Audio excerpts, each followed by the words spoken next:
Agora, a Bíblia lida e explicada com Alain Amorim. Para quem quer ouvir a Palavra de Deus de forma simples e compreensível. Olá, querido ouvinte, querida ouvinte.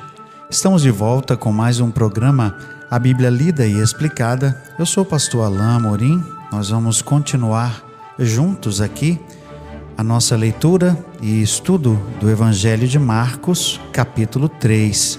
Hoje nós vamos ler e considerar um texto um pouquinho grande, mas nós não vamos dividi-lo, vamos estudar o texto todo.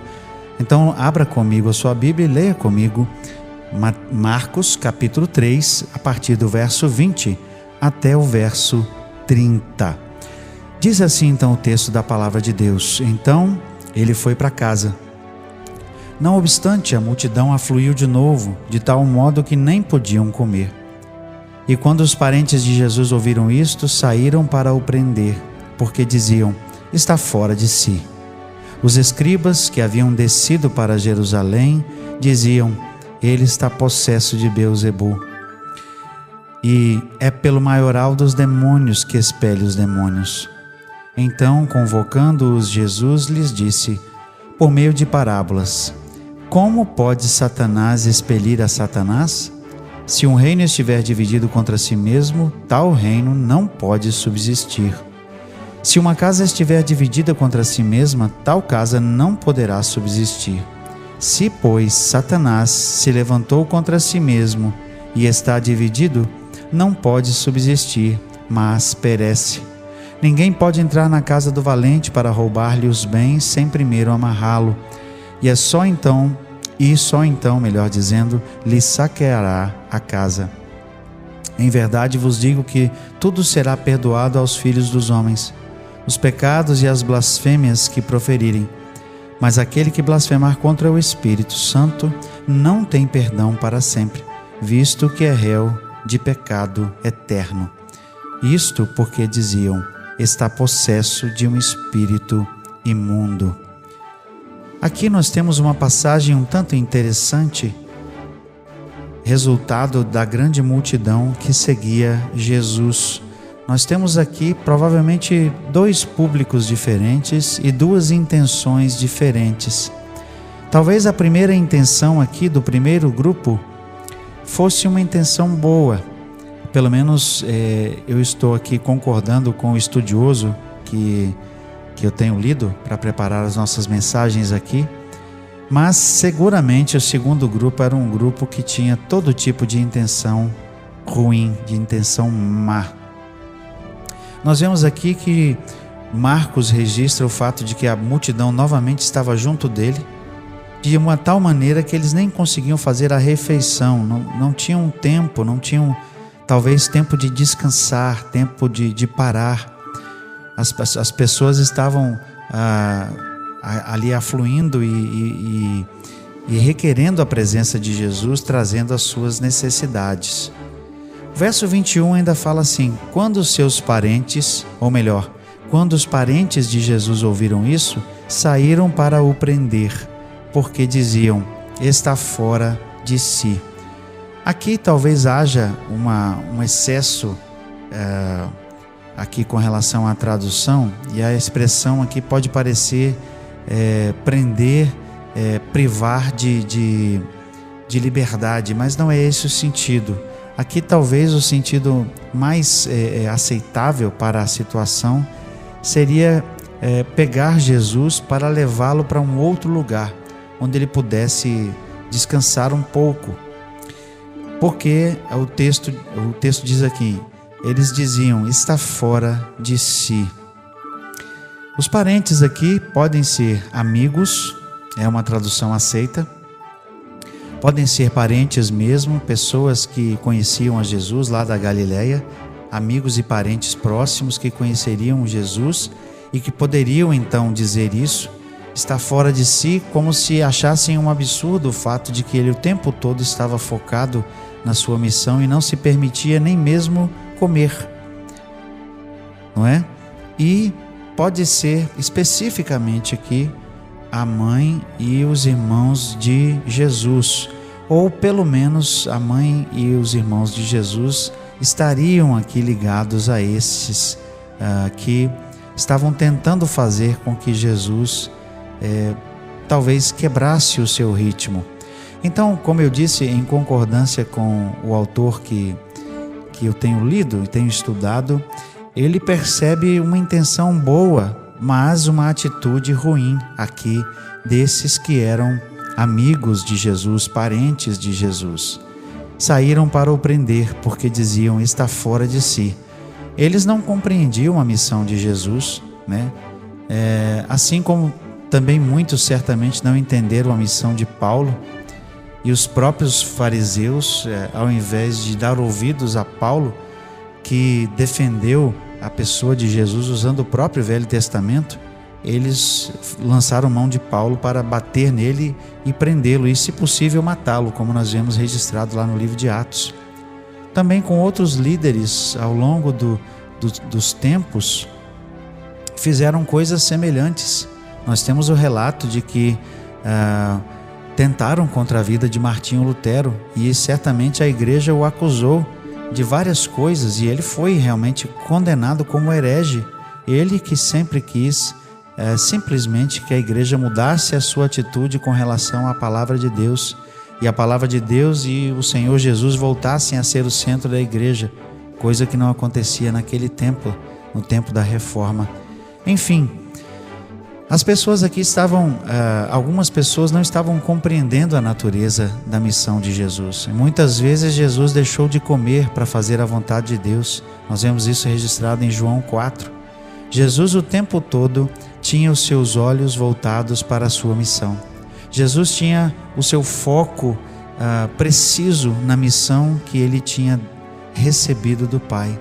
E se preciso fosse, ele não dormiria, ele não comeria, para que a vontade do Senhor fosse feita. E aqui, embora a intenção desses aqui pudesse ser boa, a atitude deles é uma atitude ruim.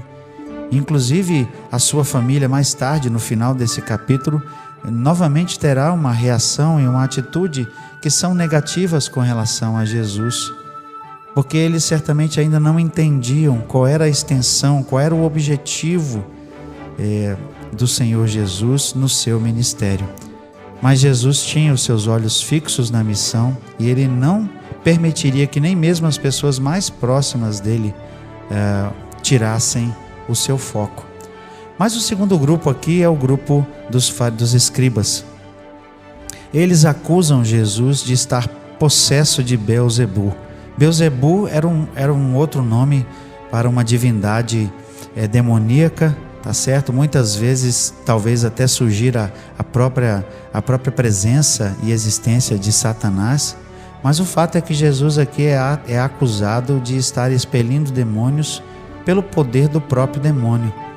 Jesus então responde a partir do verso 23 com uma parábola. Diz assim o texto: Então, convocando-os, Jesus lhes disse, por meio de parábolas: Como pode Satanás expelir a Satanás?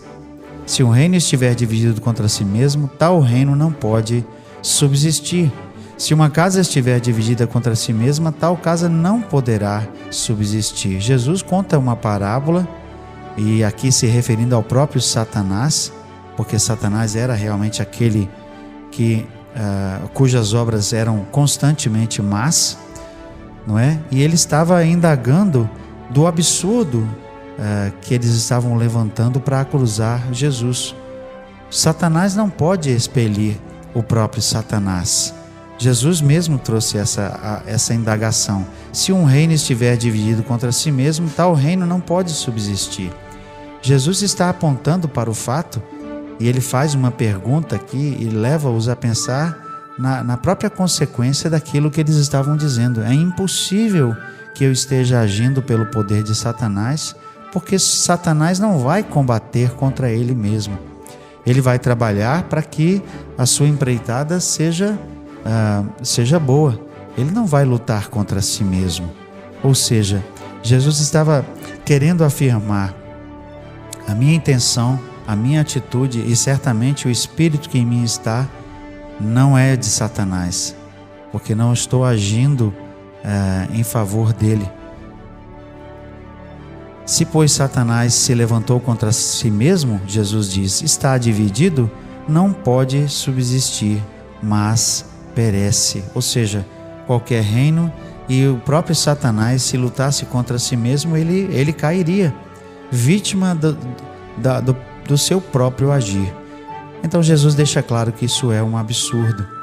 Verso 27, ele continua ainda a ilustrar: ninguém pode entrar na casa do valente para roubar-lhe os bens, sem primeiro amarrá-lo, e só então lhe saqueará a casa.